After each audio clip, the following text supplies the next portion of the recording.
Next क्या बता रहा है, we see then that we choose a material to make an object depending on its properties. तो हमें उसकी प्रॉपर्टीज़ के बेसिस पर वो मटीरियल चूज़ करना होता है जिससे हम एक ऑब्जेक्ट को बना सकें। And the purpose for which the object is to be used. ऐसा बोलते हैं कि एनसीईआरटी में ना बहुत स्पेसिफिक दे रखा है। जी नहीं, अगर आप उसको पढ़ेंगे ना तो आपको बहुत ही ज़्यादा, आपका ज़्यादातर सिलेबस एनसीईआरटी से कवर हो जाता है किसी भी एग्ज़ाम का, ठीक है। या फिर अगर मैं सीबीएसई की बात करूँ तो एनसीईआरटी ही है, आपको एनसीईआरटी ही पढ़नी है, थोरोली बार बार रिपीटेडली पढ़नी है, तो एनसीईआरटी ही इम्पोर्टेंट है। So, what are the properties of materials that would be important for their uses? Some properties are discussed here. ठीक है, आप कुछ प्रॉपर्टी डिस्कस कर रखी हैं यहाँ पर जिनको हम डिटेल में पढ़ेंगे। तो सबसे पहले बात आती है अपीयरेंस की। अगर मान लो अगर मैं पढ़ाई नहीं भी कर रही हूँ, किसी को कुछ भी नहीं पता है मटेरियल्स के बारे में, ऑब्जेक्ट्स के बारे में, तो सबसे पहले उससे क्या देखते, क्या है, हम किसी भी चीज़ में पहले क्या करते हैं, उसको देखते हैं। तो अपीयरेंस कैसी है उसकी, कलर कैसा है, टेक्सचर कैसा है, ठीक है, वो सॉफ्ट है या रफ़ है, उसका सरफेस कैसा है, तो सबसे पहले अपीयरेंस देखते हैं हम, ठीक है, शाइनी है, डल है। तो materials usually look different from each other. अब अगर मैं बात करती हूँ प्लास्टिक की या कोई मेटल की या वुड की, तो ऑब्वियसली तीनों ही डिफरेंट हैं, तीनों ही डिफरेंट जगह से आ रही हैं। Wood looks very different from iron, wood iron से बहुत ही ज़्यादा डिफरेंट है। Iron appears different from copper and aluminium. अगर मैं मेटल्स की बात कर रही हूँ, they are also different from each other. At the same time कुछ सिमिलैरिटीज़ होती हैं between iron, copper and aluminium की, बट उनकी अगर मान लो एक प्रॉपर्टी सेम नहीं है बट उसकी दूसरी प्रॉपर्टी सेम है, ठीक है, दे कैन कंडक्ट इलेक्ट्रिसिटी, तो that are not there in wood, जो कि वुड में नहीं है। तो इस बेसिस पर इन्होंने एक एक्टिविटी दे रखी है जिसका नाम है एक्टिविटी 3। इसने क्या बोला है, collect some pieces of different materials. Different materials के आप पीसेस को इकट्ठा कीजिए, जैसे कि पेपर हो गया, cardboard, would, copper wire, aluminium sheet, chalk, ठीक है। Do any of these appear shiny, क्या आपको कोई इनमें से शाइनी लग रहा है, क्या लगना चाहिए, ठीक है। सेपरेट करो the shiny materials into a group, और जितने भी आपको शाइनी लग रही है ना उसको एक ग्रुप में सेपरेट कर दो। Now observe as the teacher cuts each material into 2 pieces and look at the freshly cut surface. अब उसके फ्रेशली कट, जो अभी काटा है ना उस सरफेस को, उसको देखो। What do you notice, does the freshly cut surface of some of these materials appear shiny. क्या जो फ्रेशली कट सरफेस है वो शाइनी दिख रहा है? ऐसा क्यों? क्योंकि बहुत बार है ना मटेरियल्स की प्रॉपर्टीज़ है ना उसके अपीयरेंस से भी हमें पता नहीं चलती है, क्योंकि क्या होता है मॉइस्चर और एयर के इफेक्ट से वो डल हो जाते हैं, but actually they are shiny.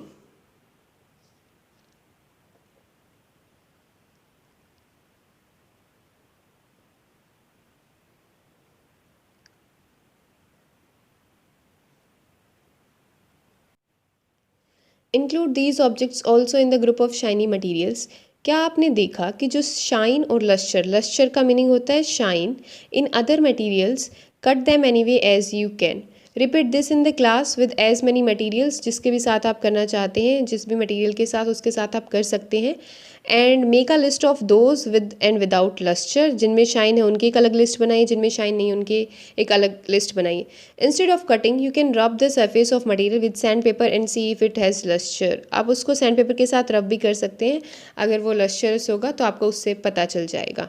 Next, ये आपको cutting pieces of materials to see if they have lustre, ये दिख रहे होंगे ना, इससे हम देख सकते हैं कि इनमें लस्चर है, शाइन है या नहीं है। Materials that have such lustre are usually metals, ये ज़्यादातर मेटल्स होते हैं, जैसे कि हमने आयरन देखा, कॉपर, एल्यूमिनियम एंड गोल्ड, ये किसके एग्जाम्पल हैं, मेटल्स के। Some metals often lose their shine and appear dull, ये अपनी शाइन को खो देते हैं, किसके कैसे, because of the action of air and moisture on them. आपने रस्टिंग या कोरोजन के बारे में पढ़ा होगा, नहीं पढ़ा है तो हम नेक्स्ट क्लास में, नेक्स्ट और क्लासेस आएंगी, हायर क्लासेस में इसको पढ़ेंगे। वैसे क्या होता है, जैसे जैसे आपने मेटल का सरफेस रेड या कोरोसिव देखा होगा ना, वो किसकी वजह से होता है, by the action of air and moisture on the surface of the metal, ठीक है, तो इसको क्या बोलते हैं, जब वो आयरन के केस में हम इसको बोलते हैं rusting. We therefore notice the lustre only on their freshly cut surface. तो जिससे हमें उसका फ्रेशली कट सरफेस से पता चलता है कि इसके पास लस्चर है, ये शाइन करता है या नहीं, क्योंकि ऊपर तो उसने क्या, रस्ट ने उसको कवर ही कर लिया होता है। When you visit an iron smith or a workshop, look out the freshly cut surfaces of metal rod to see if they have luster. उनके पास शाइन है या नहीं है। सेकंड प्रॉपर्टी, अब सेकंड प्रॉपर्टी जिसके बारे में हम डिस्कस करेंगे वो है हार्डनेस। ठीक है, कोई आपने देखा होगा जब आप ऑब्जेक्ट्स को देखते हैं तो कोई क्या होता है, सॉफ्ट होता है, सॉफ्ट टू टच, कोई क्या होता है बहुत ही ज़्यादा हार्ड होता है। ठीक है, वो इजीली ब्रेकेबल नहीं होता है। बट अगर कुछ होते हैं जो हम हाथ से ही तोड़ सकते हैं, ठीक है, वो इतने ज़्यादा हार्ड नहीं होते हैं। When you press different materials with your hand, some of them may be hard to compress while others easily compressed, और बहुत सारे होते हैं वो easily compress हो जाते हैं। ठीक है, वो इतने ज़्यादा हार्ड नहीं होते। Take a metal key and try to scratch with it. अब मेटल की लो, उसको scratch, try to scratch with it the surface of a piece of wood, aluminium, a piece of stone. अब metal key लो, उससे अलग अलग जो objects हैं उनके सरफेस को, वुड हो गया, एल्यूमिनियम हो गया, पीस ऑफ स्टोन है, उसको स्क्रैच करो। A nail, candle, chalk, any other material और ऑब्जेक्ट। आप अगर देखोगे तो इसमें वुड है जो स्क्रैच हो जाएगी। ठीक है भाई, अगर मैं एल्यूमिनियम की बात करूँ तो नहीं होगा। पीस ऑफ स्टोन, आपने किस टाइप का स्टोन लिया है, वो किस मटेरियल का है, उसके ऊपर डिपेंड करता है। ठीक है, अ नेल भी नहीं होगी, क्योंकि ये किससे बनी होती है, मेटल की, जो क्या होता है, जिसकी प्रॉपर्टी क्या होती है, हार्डनेस की। अगर मैं कैंडल की बात करूँ तो कैंडल क्या होती है, सॉफ्ट। अगर मैं चोक की बात करूँ तो चोक भी क्या होता है, हार्ड नहीं होता है। ठीक है, तो इससे आप देख सकते हैं यू कैन ईजिली स्क्रैच, कुछ मटेरियल्स को आप इजीली स्क्रैच कर पाओगे और कुछ को नहीं, जैसा कि मैंने बता दिया है। Materials which can be compressed और scratch easily are called soft, while others material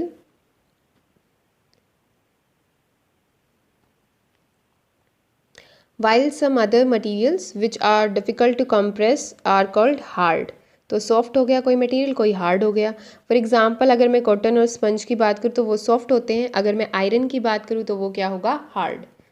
ठीक है, आप इसको घर पे ट्राई करके भी देख सकते हैं। In appearance materials can have different properties like lustre, hardness, be rough और स्मूथ। ठीक है, तो इतनी सारी प्रॉपर्टीज़ हैं इसके बारे में कि लस्टर्स हैं, हार्ड है, रफ है या स्मूथ, कुछ भी हो सकते हैं। ये किसकी प्रॉपर्टी है, मटेरियल्स की। और भी प्रॉपर्टीज़ के बारे में आप सोच सकते हैं, जैसे कि अगर मैं बात करूँ, हार्डनेस हो गया, रफ हो गया, स्मूथ हो गया, अपीयरेंस कैसी है, कलर कैसा है, टेक्सचर कैसा है, ये सारी प्रॉपर्टी। तो अब हम डिस्कस करते हैं third property of material, soluble और इनसोल्यूबल। अब आपने देखा होगा, नोटिस किया होगा कभी भी कि जो लिक्विड्स होते हैं, तो सोल्यूबल और इनसोल्यूबल, क्या हम सिर्फ लिक्विड्स की बात करेंगे यहाँ पर, या गैसेस और सॉलिड्स की भी बात करेंगे, तो हम तीनों की बात करेंगे। बट इसको भी हम हायर क्लासेस में डिटेल के अंदर पढ़ेंगे। ठीक है, आप देखो, collect samples of some solid substances such as sugar, salt, chalk powder and sand and sawdust. अब देखो, 5 ग्लास लेने हैं आपको, और ये सारे जितने भी आपको दिख रहे हैं पाउडर्ड फॉर्म में हैं, और इन सब के क्या करने हैं, सैंपल कलेक्ट करने हैं। ठीक है, उसके बाद 5 ग्लास लेने हैं, उसके बाद उन्हें फिल करना है। Add a small amount of sugar to the first glass, फिर फर्स्ट क्लास में हम शुगर ऐड करेंगे, उसके बाद सेकंड में हम क्या ऐड करेंगे, सॉल्ट, फिर चॉक पाउडर, फिर सैंड। ठीक है, ऐसे हर एक ग्लास में हम अलग अलग ऐड करेंगे। ये अलग अलग ग्लास में करने हैं आपको, सबको अलग अलग ग्लास में ऐड करना है। ठीक है, उसके बाद stir the contents of each of them with the spoon, फिर उसके बाद स्पून से उसको मिलाना है, कुछ मिनट वेट करेंगे, उसके बाद देखेंगे कि क्या होता है। Observe what happens with substance added to water, कि उनके साथ क्या हुआ, क्या वो उनके साथ क्या होगा, या तो वो सोल्यूबल है या वो इनसोल्यूबल है, मतलब वो क्या तो वो डिज़ोल्व हो जाएंगी, क्या वो डिज़ोल्व नहीं होंगी। देखिए यहाँ पर व्हाट डिसअपीयर्स व्हाट डजंट, इस बीकर में आपको दिख रहा होगा कि ये डिसअपीयर नहीं हुआ है, और इसमें दिख रहा होगा कि हमें सिर्फ क्या दिख रहा है, वाटर वाटर दिख रहा है। इसका मतलब इसमें क्या है, वो कम्प्लीटली सोल्यूबल है, कम्प्लीटली डिज़ोल्व हो गया और डिसअपीयर हो गया है। भी आपको टेबल दिख रही होगी। ठीक है, अब इसमें देखो पहले बात हुई है सॉल्ट की। सॉल्ट का इन्होंने बता दिया है कम्प्लीटली डिसअपीयर हो गया है वाटर में, कम्प्लीटली मिक्स हो गया, कम्प्लीटली सोल्यूबल है। अगर शुगर की बात करूँ तो ये भी सोल्यूबल होती है। अगर मैं सैंड की बात करूँ तो ये इनसोल्यूबल आएगा, राइट। अगर मैं बात करती हूँ चॉक पाउडर की तो ये भी इनसोल्यूबल आएगा। अगर मैं सॉडस्ट की बात करती हूँ तो ये क्या है, सोल्यूबल है या नहीं है, आप ही मुझे कमेंट सेक्शन में बताएंगे। आप इन एक्सपेरिमेंट को घर पे भी करके देख सकते हैं। अब इसने क्या बोला है, you will notice that some substances have completely disappear. जो कम्प्लीटली डिसअपीयर हो गई उसको हम बोलेंगे सोल्यूबल, और जो डिसअपीयर नहीं हुई है उसको अभी भी क्या है वो हमें दिख रही है वाटर के अंदर, do not mix with water and do not disappear, तो उसको हम क्या बोलेंगे, इन these substances are insoluble in water, hence called are insoluble substances. Water plays an important role in the functioning of our body because it can dissolve a large number of substances. ठीक है, ये अपनी body में बहुत ही ज़्यादा important role play करता है। ये हमने फर्स्ट चैप्टर में पढ़ा था। क्यों? क्योंकि ये डिज़ोल्व कर लेता है लार्ज नंबर ऑफ सब्सटेंसेस को, तभी तो क्या करता है, ये ट्रांसपोर्टेशन करता है। Do liquids also dissolve in water. अब तो हमने ये जितने भी देखे एग्जाम्पल्स ये किसके थे, सॉलिड्स के। क्या लिक्विड्स भी डिजोल्व होते हैं? आप सोच के देखिए। अगर मैं बात करती हूँ मिल्क की, क्या मिल्क वाटर में डिजोल्व होता है? बिल्कुल होता है। अगर मैं बात करती हूँ अल्कोहल की तो वो किस में, वाटर में डिजोल्व होता है? बिल्कुल होता है। जूसेस की बात करूँ मैं अगर, ठीक है, अगर ऐसा ना होता तो क्या होता? ठीक है, मतलब कि अगर मैं बात करती हूँ इनसॉल्युबल लिक्विड्स की, ठीक है, इनसॉल्युबल लिक्विड में क्या आ गया हमारे पास। अब हम देखेंगे इसमें इन्होंने आप ही बता दिया एक्टिविटी में कि कौन सा है जो वाटर में डिज़ोल्व होता है, कौन सा लिक्विड वाटर में डिज़ोल्व नहीं होता है। तो इसमें देखो विनेगर है, क्या डिज़ोल्व हो जाएगा? हो जाएगा। लेमन जूस हो जाएगा, हो जाएगा। मस्टर्ड ऑयल, ऑयल, ऑयल्स और वाटर डिज़ोल्व नहीं होता है, ठीक है। और any other liquid, take a glass tumbler. अब एक ग्लास टम्बलर लो, fill it up half with water and add a few spoonfuls of one liquid, उसमें डालो, सेम जैसे कि हमने उसमें किया था। Repeat the same for as the other liquids. Different liquids as are available to you, write your observation. आप इस टेबल में अपनी ऑब्जर्वेशन को लिख सकते हैं। तो विनेगर का हमने देख लिया है, mixes well. Lemon juice mixes well. Mustard oil no, इसका सेम कोकोनट ऑयल। और केरोसिन ऑयल का क्या होगा, या आप मुझे क्या बताएं, कमेंट सेक्शन में बताएं। Some liquids mix well with water while some others do not. और कुछ इसके साथ मिक्स नहीं कर पाए, उन्होंने ऊपर ही लेयर बना ली है, ठीक है। ऑयल्स ऐसा ही करते हैं। आप ये एक्सपेरिमेंट घर पे भी करके देख सकते हैं। We notice that some liquids get completely mixed with water. यही बात ये बार बार बोल रहा है, आप इसको बार बार याद रखें। Some others do not mix with water, form a separate layer when kept aside some time. ठीक है, आप देखो बूझो सजेस्ट दैट। अब बूझो को क्या बूझना है आप ये देखेंगे हम। Also check if the liquids that we used mix well with some liquid other than water. ठीक है, आप देखो ये लिक्विड क्या वाटर के साथ ही मिक्स नहीं करते, या जितने भी लिक्विड प्रेजेंट है उनके साथ भी मिक्स नहीं करते? जी नहीं, ऐसा नहीं है। लाइक डिजोल्व्स लाइक, ओके, ये और लिक्विड्स के साथ मिक्स कर सकते हैं बिकॉज लाइक डिजोल्व्स लाइक। ये हम हायर क्लासेस के अंदर पढ़ेंगे। उसके बाद आता है Paheli is curious to know whether gases also dissolve in water. Paheli ये जानना चाहती है क्या गैसेस भी डिज़ोल्व होती हैं वाटर के अंदर। यस, गैसेस भी होती हैं soluble. Some gases are soluble in water whereas others are not. कुछ सोल्यूबल होती हैं, कुछ नहीं होती। जैसे कि for example oxygen gas dissolve in water is very important for the survival of animals and plants that live in water. अब अपने सोल्यूबल और इनसोल्यूबल के बारे में तो पढ़ लिया। अब हमें पढ़ना है ऑब्जेक्ट्स में फ्लोट और सिंक इन वाटर। कि ऑब्जेक्ट्स, कुछ ऑब्जेक्ट आपने देखे होंगे फ्लोट कर जाते हैं और कुछ ऑब्जेक्ट क्या होते हैं उसके अंदर सिंक कर जाते हैं। ऐसा क्यों होता है, क्या प्रॉपर्टीज़ डिफरेंट डिफरेंट होती हैं जिनकी वजह से ऐसा होता है? ठीक है, you might have notice that कि जो इनसोल्यूबल सॉलिड्स होते हैं separated out from water. You may have also noticed this with some liquids in activity 5. Some of these material that did not mix with water क्या कर देंगे, क्या तो वो फ्लोट कर जाएंगे, मिक्स नहीं करेंगे, क्या हो जाएंगे बॉटम के अंदर, आप देखेंगे बीकर के अंदर वो सेटल डाउन हो जाते हैं। We notice many examples of objects that float in water or sink. Dried leaves fallen on the surface of a pond. आपने देखी होंगी ना, जब ये ड्राई लीव्स पॉन्ड के ऊपर, पॉन्ड के सरफेस के ऊपर जब आप सूखी पत्तियाँ देखते हैं तो वो क्या करती हैं, फ्लोट करती हैं, तो अगर आप स्टोन डालोगे ना किसी पॉन्ड के अंदर तो क्या कर जाएगा, वो सिंक कर जाएगा।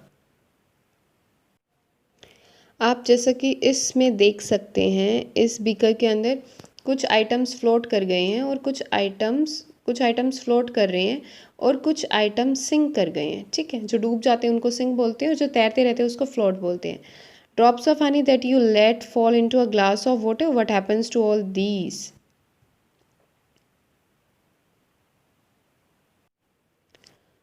बूझो, अब पूछो क्या पूछना चाहता है भाई। Boojho would like you to give him 5 examples each of the object that float and those that sink in water.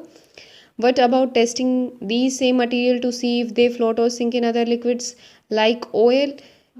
ये क्या बोलना चाहता है कि जो ऑब्जेक्ट्स वाटर के अंदर फ्लोट करें क्या वो ऑयल के अंदर भी फ्लोट करेंगे, या जो वाटर के अंदर सिंक कर गए वो ऑयल के अंदर भी सिंक करेंगे? क्या ऐसा होगा? क्या सभी ऑब्जेक्ट्स के लिए होगा या कुछ के लिए होगा? ये सारी बातें। और नेक्स्ट ये क्या पूछना चाहता है कि ऐसा होता क्यों है। ठीक है, तो इसको आप टेस्ट कर सकते हैं। इसका आंसर दूंगी मैं आपको नेक्स्ट वीडियो में, जब हम क्या डिस्कस करेंगे, इसकी समरी डिस्कस करेंगे। अब आ जाते हैं इस चैप्टर को कंप्लीट करने की तरफ, दैट इज ट्रांसपेरेंसी वाले टॉपिक के ऊपर। You might have played the game of hide and seek. आपने हाइड और सीक खेला हो गया। इसका मतलब क्या होता है? हाइड एंड सीक का मतलब होता है छुपम छुपाई। ठीक है, think of some places where you would like to hide. अब जब हम छुपम छुपाई खेलते हैं तो हम कहाँ छुपना चाहते हैं? जहाँ से हमें कोई ना देख सके, है ना, कोई ढूंढ ही ना पाए। पढ़ेंगे तो अब आपको यहाँ पे 3 फिगर्स दिख रही हैं। अब बूझो देखो, बूझो मिरर दिख रहा है।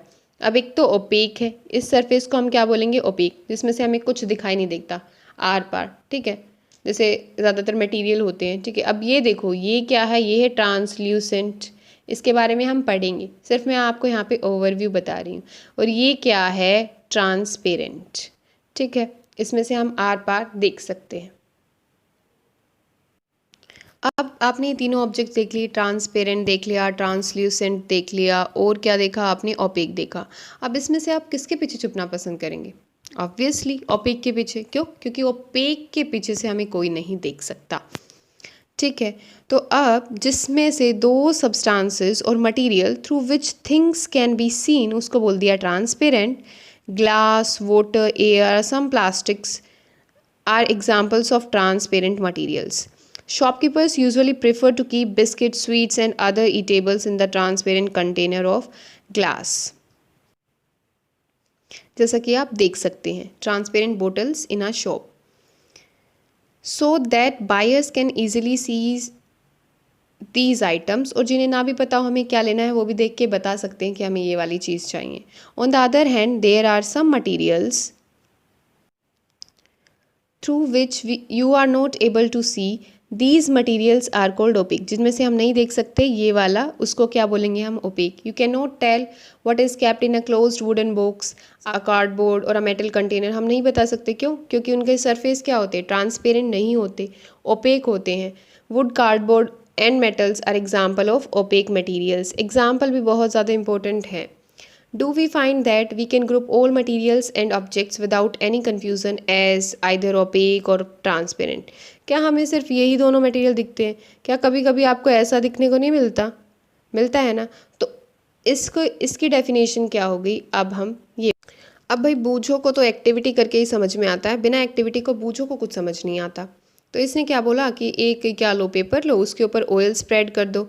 ठीक है, फिर उसको लाइट के सामने करो और फिर उसमें से देखो।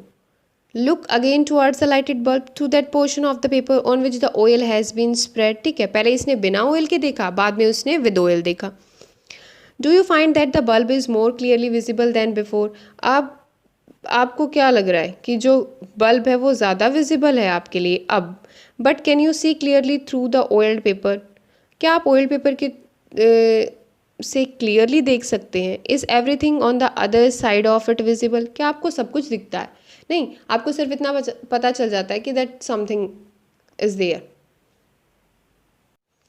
तो perhaps not the material through which objects can be scene but not clearly, उसको बोल दिया ट्रांसल्यूसेंट। एंड जिसके थ्रू हम क्लियरली देख सकते हैं उसको हम क्या बोलेंगे?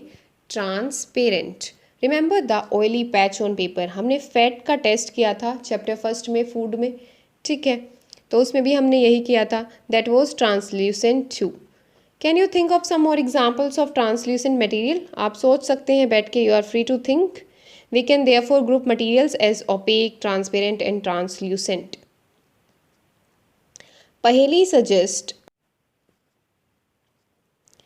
covering the glass of torch with your palm at a dark place. Switch on the torch and observe the other side of the palm. She wants to know. अब अपनी हथेली को आप इसके टॉर्च के ऊपर रख दो जैसे कि इसको दिखा रखा है। Does the torch light pass through your palm? क्या ऐसा होगा?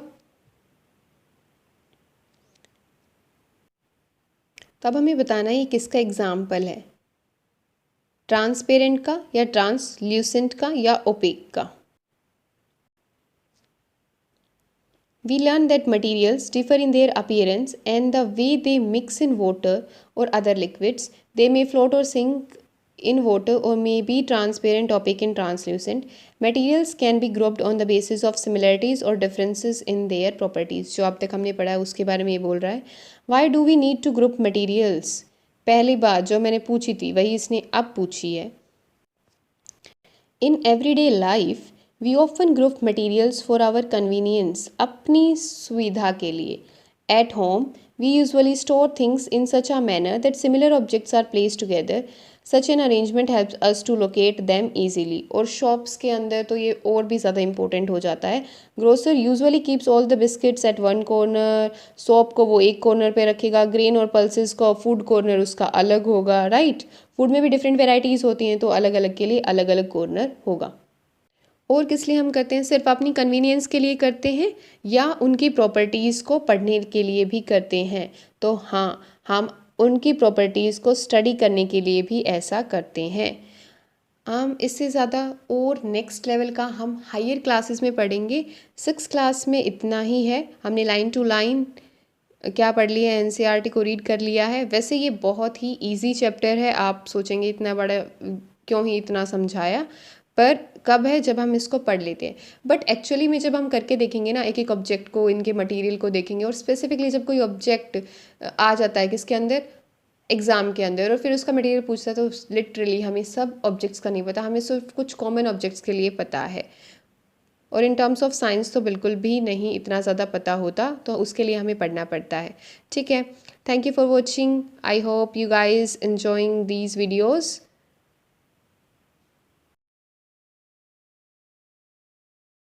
And one more thing, next class में हम इसकी समरी डिस्कस करेंगे। तब तक के लिए इस क्लास को पढ़िए, इसकी रीडिंग कीजिए। नेक्स्ट क्लास में हम इसकी समरी पीपीटी के थ्रू डिस्कस करेंगे, ओके।